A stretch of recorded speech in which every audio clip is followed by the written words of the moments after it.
बिहार चुनाव में प्रशांत किशोर ने अब तूफान ला दिया है और यह तूफान लाया है नीतीश कुमार और तेजस्वी यादव के वोट बैंक में सेंधमारी करके। अभी आपको हम बताएंगे किस तरह से उन्होंने किया है। और इसके अलावा अब यह स्पष्ट हो गया है कि जिस प्रशांत किशोर को वोट कटवा कहा जा रहा था, वो प्रशांत किशोर बिहार के दो नेताओं की भविष्य को बर्बाद करने वाले हैं।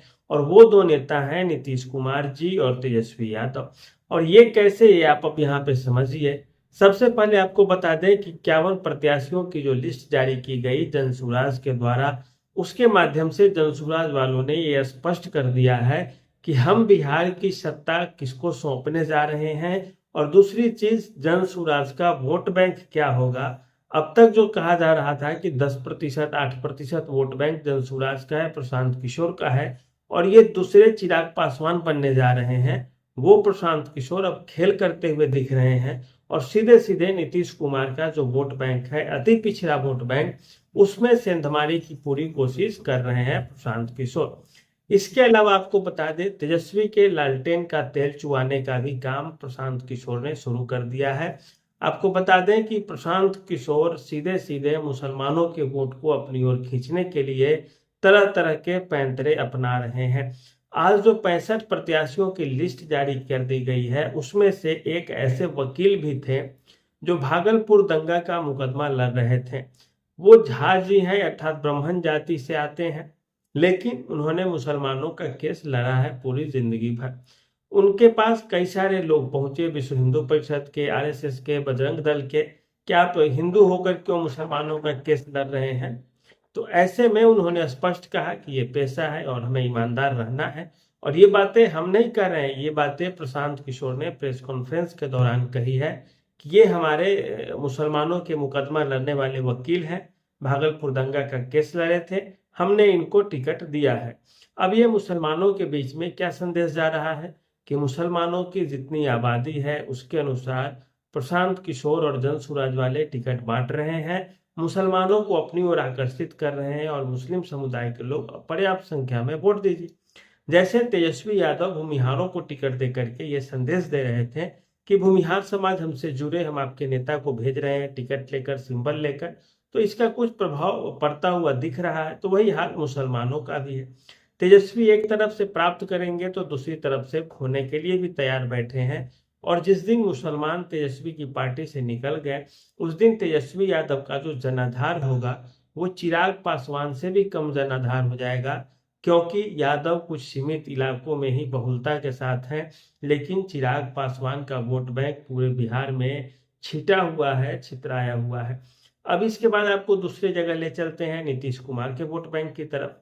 आपको बता दें कि बिहार में नीतीश कुमार का जो वोट बैंक है वो छुपा हुआ वोट बैंक है।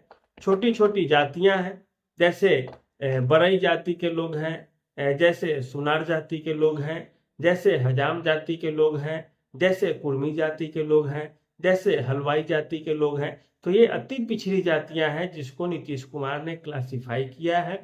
और ये जातियां नीतीश कुमार का बड़ा मजबूत वोट बैंक समझी जाती है। सबसे बड़ी बात जो समझने की है कि अति पिछड़ी जातियों का वोट बैंक बिहार में 36% के आसपास ठहरता है। 36% सीधे सीधे एक तिहाई वोट बैंक होता है। प्रशांत किशोर की नजर पहले से ही है कि ये एक तिहाई वोट बैंक को हम नजरअंदाज करके नहीं चल सकते हैं। प्रशांत किशोर के लिस्टिंग में आप देखिए, पहली बार जब 51 लोगों की सूची जारी की गई तो उसमें 17 कैंडिडेट अति पिछड़ी जातियों से थे। फिर जब 65 उम्मीदवारों की लिस्ट आती है, उसमें भी अति पिछड़ी जातियों की संख्या एक तरह से एक तिहाई होती है। उसमें उसमें तेली जाति के लोग आते हैं, उसमें बरई जाति के लोग आते हैं, उसमें हजाम जाति के लोग आ रहे हैं, उसमें हलवाई जाति के लोग आ रहे हैं। तो इस तरह से नीतीश कुमार के बड़े वोट बैंक में प्रशांत किशोर ने सेंधमारी कर दी है। और प्रशांत किशोर ने यह भी कहा है कि हमारा 243 कैंडिडेट आने दीजिए। अति पिछड़ी जातियों से शायद ही कोई जाति होगी जो छूट जाएगी और जिसको कि हम टिकट नहीं देंगे, जिसको प्रतिनिधित्व नहीं देंगे। और ये तब हो रहा है जब नीतीश कुमार कमजोर पड़ रहे हैं। अति पिछड़ी जातियों के लिए कांग्रेस भी पर्याप्त घोषणा कर रही है, अति पिछड़ी जातियों के लिए तेजस्वी भी घोषणा कर रहे हैं। और ठीक इसी समय में प्रशांत किशोर यदि उनको प्रतिनिधित्व दे देंगे तो सबसे टॉप पे निकल जाएंगे प्रशांत किशोर। क्योंकि नेता तो सभी वादे करते हैं, नेता तो सभी घोषणा करते हैं और आपको कोई जगह दे दिया है, क्योंकि सब तो अपनी कमाई खाएंगे, सरकार तो योजना बना नहीं देगी जीने के लिए किसी के। तो इस कारण से प्रशांत किशोर तेजस्वी से, कांग्रेस से आगे बढ़ते हुए दिख रहे हैं। अब ये समय बताएगा कि वोट जब होने लगेंगे चुनाव, तो अति पिछड़ी जाती है ईवीएम पे बटन किसका दबाती है, नीतीश कुमार पे ही दबा देती है या प्रशांत किशोर की ओर दबा देती है। ये एक बहुत बड़ा भी देखने वाली चीज होगी। प्रशांत किशोर के बारे में एक और चीज आपको बता दें, प्रशांत किशोर इस बार के चुनाव में सवर्ण, दलित, इसके अलावा मुसलमान, इन तीनों पे फोकस तो कर रहे हैं, लेकिन जहां कहीं भी खाली जगह मिल रहा है कोशिश कर रहे हैं कि हम अपने कैंडिडेट को बैठा दें। अति पिछड़ी जातियों के साथ वही स्थिति है, यादवों के साथ वही स्थिति है, मुसलमानों के साथ वही स्थिति है। जिन क्षेत्रों में यादव जीत जाते हैं लेकिन मुसलमान हार जाते हैं, तो उन क्षेत्रों में प्रशांत किशोर ने मुसलमान को मैदान में उतार दिया है। कांग्रेस को ये घोषणा करना पड़ रहा है कि मुसलमान भाई आप अपना वोट का बंटवारा न होने दीजिए, इससे फायदा विरोधी को हो जाएगा। भाजपा के तमाम बड़े नेताओं पर प्रशांत किशोर ने आरोप लगा दिए। प्रशांत किशोर ने सम्राट चौधरी पर आरोप लगाया है कि सम्राट चौधरी बोल दें कि मर्डर केस में उनका नाम था या नहीं था। वो खुलकर बोल रहे हैं कि या तो आप बोल दीजिए कि हाँ था मेरा नाम, नहीं तो खुल के बोलिए कि मेरा नाम नहीं था। लेकिन अब मामला फंस गया है, मंगल पांडे पर हमला कर दिए हैं। सबसे ज्यादा तो अशोक चौधरी को ले डूबे। अब अशोक चौधरी को टिकट भी मिलेगी कि नहीं जदयू से, बड़ा मुश्किल है। और जदयू जब खुद को ईमानदार कहेगी तो ऐसे में भी बड़ा मुश्किल है। तो प्रशांत किशोर ने जदयू के बड़े नेताओं को भी डैमेज कर दिया, भाजपा के बड़े नेताओं को भी डैमेज किया, दिलीप जायसवाल, संजय जायसवाल, सब पर हमला कर दिया प्रशांत किशोर ने। और इशारा वही है, जो एंटी बीजेपी वोट बैंक है वो मेरे तरफ आए। और अब चुनाव में ऐसा लग रहा है बिहार में कि लड़ाई अब नीतीश कुमार और प्रशांत किशोर के बीच होती हुई दिख रही है।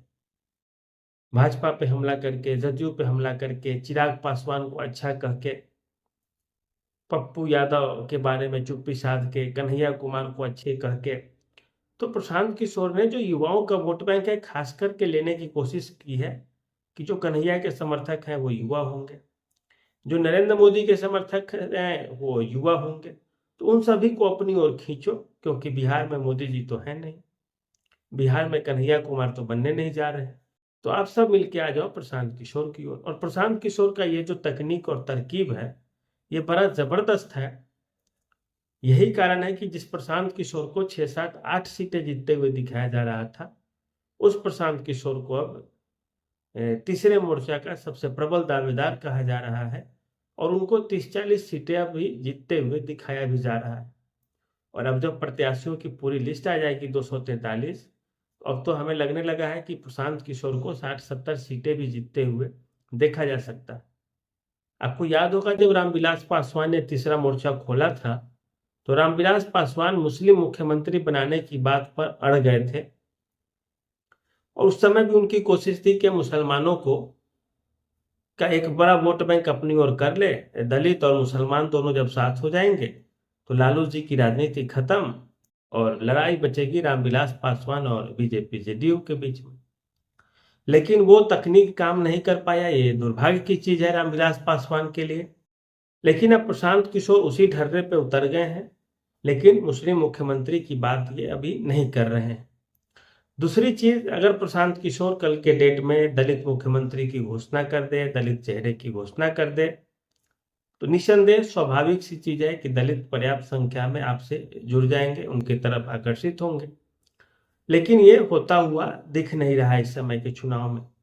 तो अब देखें तो प्रशांत किशोर सबको टिकट दे रहे हैं, दलित को, मुसलमान को, पूर्व मुख्यमंत्री जो हजाम जाति से आते हैं कर्पूरी ठाकुर उनकी पोती को, डॉक्टरों को, बच्चे के डॉक्टर को, चाहे वो हिंदू हो, मुसलमान हो, बनिया हो, कोई मतलब नहीं है। ओबीसी को भी टिकट दे रहे हैं, ईबीसी को भी टिकट दे रहे हैं, यादव को भी दे रहे हैं, मुसलमान को भी दे रहे हैं, सवर्ण को भी दे रहे हैं। जहां जो कैंडिडेट अच्छा लग रहा है और बहुलता है उनकी, तो वहां टिकट दे दिया जा रहा है। और कहा जा रहा है कि इस बार के चुनाव में माहौल बड़ा गर्म कर दिया है प्रशांत किशोर ने। ऊपर से तेजस्वी पे आरोप लग गया है, आईआरसीटीसी में जो होटल का घोटाला हुआ था, सस्ते दाम में होटल दे दिए गए थे, और बाद में राजद परिवार वालों ने जमीन लिखवा ली थी, 32 करोड़ की जमीन, और 90 करोड़ जिसका मार्केट वैल्यू था, 90 करोड़ की जमीन को 65 लाख में लिखवाया था।